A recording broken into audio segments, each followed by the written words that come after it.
કેન્દ્ર સરકાર રાજ્ય સરકારની તથા બેંકની વિવિધ ધિરાણલક્ષી કલ્યાણકારી યોજનાઓના લાભ છેવાડાના ગ્રામજનો સુધી પહોંચે તેવા આશયથી ખેડા જિલ્લા મધ્યસ્થ સહકારી બેંક નડિયાદના ચેરમેન તેજસ પટેલના માર્ગદર્શન તથા ઉમદા હેતુથી નડિયાદ તાલુકાના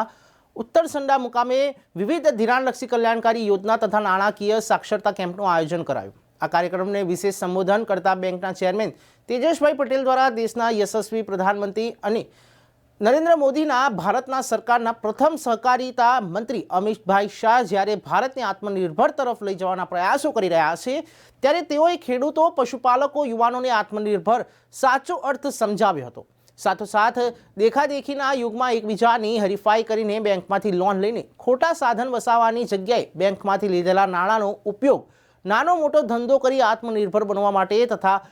પહેલા આર્થિક રીતે આત્મનિર્ભર બની પછી પોતાના મોજ શોખ પૂરા કરવા સાધન વસાવવાની રજૂઆત કરી હતી। આજે ખેડા જિલ્લા મધ્ય સહકારી બેંકે માનનીય વડાપ્રધાનશ્રીના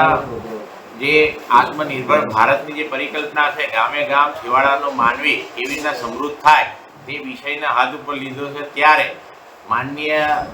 આ વિસ્તારના ધારાસભ્ય શ્રી પંકજભાઈ દેસાઈ સાહેબનું એક વિઝન હતું કે મારા વિસ્તારના પણ શિક્ષિત બેરોજગાર લોકોને રોજગારી કેમની મળે અને એના વિષય ઉપર આજે ઉત્તરસંડા મુકામે એવા પશુપાલકો ખેડૂતો અને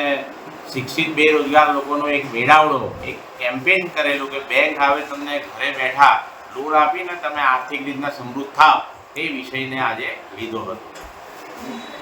जी આજે જે લોન બાબતે આપે જે વિગત સમજાઈ એ શું હતી? આજે સરકારની જે યોજનાઓ છે કે અને માનનીય અમિતભાઈ શાહ સાહેબનું વિઝન છે કે એક ઘરની અંદર રહેતો જે કોઈ માણસ છે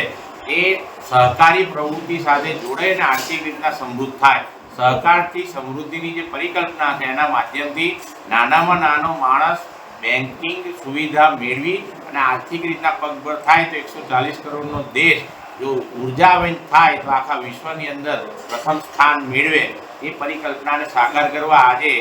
લોન સીધી જ ઘર બેઠા લોકોને મળે તેવી સુવિધા આજે ખેડા જિલ્લા મધ્ય સહકારી બેંકે આ ગામમાં પૂરી પાડવાની કોશિશ કરી છે। આવનાર દિવસોની અંદર 1200 ગામમાંથી 24,000 જેવા યુવાન બેરોજગાર લોકોને રોજગારી મળે પગભર થાય તે વિષયને બેંકે ચરિતાર્થ કરવાનો નિર્ધાર કર્યો છે। તેનો આજે વિષય ઉત્તરસંડા મુકામે લીધો અને તેની અંદર ખૂબ મોટી સંખ્યામાં લોકોને લોન મળે તેવી વ્યવસ્થા ઊભી કરી।